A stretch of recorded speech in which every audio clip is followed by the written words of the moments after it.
Sports. Okay.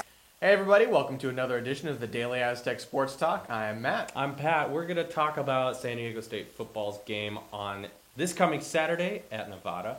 The Wolfpack are 5-3, 2-2 in the Mountain West. San Diego State leads the Mountain West Western Division with a 3-1 record, 4-3 overall. Nevada's had some pretty good wins this season. They beat BYU.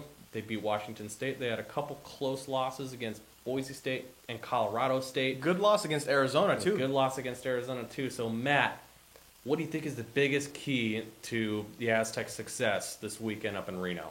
Well, I think Nevada has the best quarterback in the Mountain West, and that's Cody Fajardo.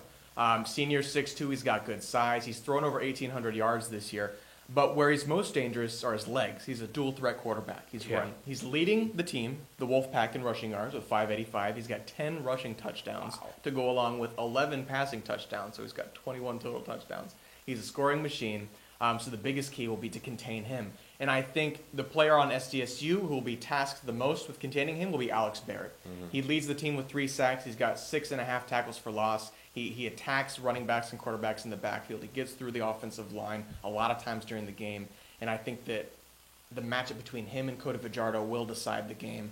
And I think that SDSU actually will have the edge. I know it's in Reno. I know that's a tough place to win. But I like SDSU in this game. What about you? I like SDSU also for a different reason. Nevada's defense, not looking so good. Yeah, they've played some pretty good opponents. But let's face it, Nevada's defense gives up over 450 total yards a game. Their pass defense gives up 306 yards a game.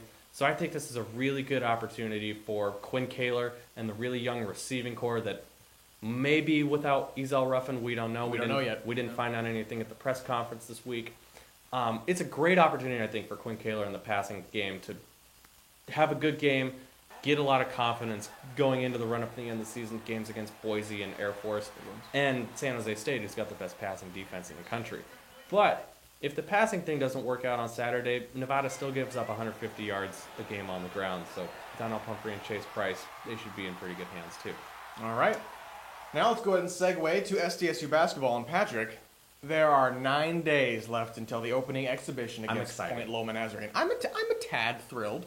Just a tad. I'm excited. Are you excited? I'm very excited, and I'm really excited about the schedule this year. Me too. There's a lot of familiar faces, of course, UNLV, UNM, conference foes. Mm-hmm. We might see Arizona again in the 2014 EA Sports Maui Invitational. Got to get that full name out there. Playing BYU there, too, so that'll be a rekindling of a rivalry. But what's the biggest game that nobody's talking about? Game against Utah, part of the ESPN college basketball tip-off marathon. It's a 1 o'clock start time here on the West Coast. San Diego State hosting Utah. Here's why. Utah was picked to finish second in the Pac-12 this year, and they've probably got the best all-around player in the Pac-12 conference, and you could make a case for college basketball as a whole. DeLon Wright, look, he averaged over 15 points a game, 6 boards, 5 assists last year. Vital part to the team. He's really big, tough to defend, and he also plays good defense. So I think this Utah game is really flying under the radar. That's going to be a huge test for San Diego State.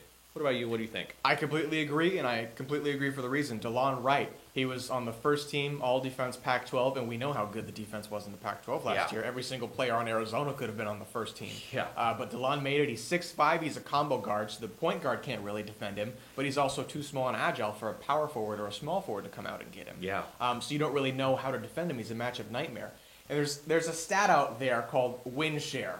And it's pretty self-explanatory. When you have a higher percentage of win shares, that means you're the most valuable to your team.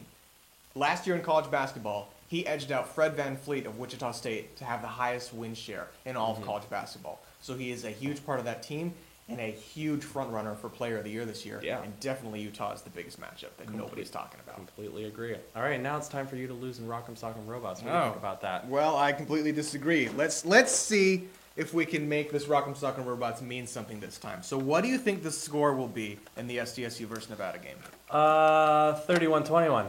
Okay. San Diego State. What about you? I'm going to go 35-17 San Diego State. You're wrong. Clearly I'm right. That's amazing. I just won. Oh my God.